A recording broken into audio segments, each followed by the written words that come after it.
Bitka na Neretvi, ili još poznatija kao Bitka za ranjenike, je zajednički naziv za seriju bitaka u dolini rijeke Neretve u periodu od februara do marta 1943. godine između partizanskih jedinica i sila osovine.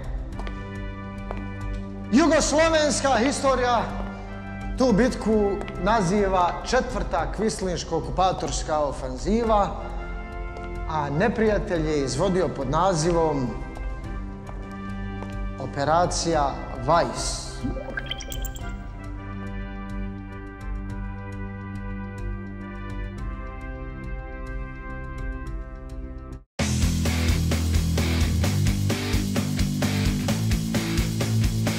Tvoj zadatak je da razvučeš kabel od detonatora do sigurnog zaklona i čekaš moj znak za dizanje mosta u zrak.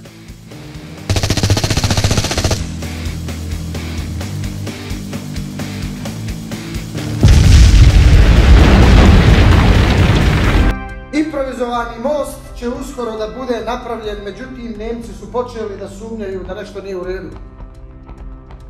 U tu svrhu imam novi zadatak za tebe.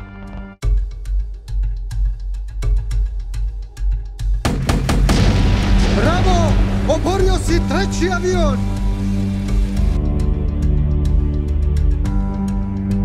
Okret! Prelazimo Neretvu! Preko vode do slobode!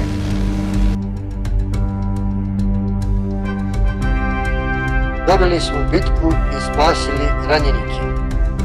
Naš cilj je ostvaren. Čestitam!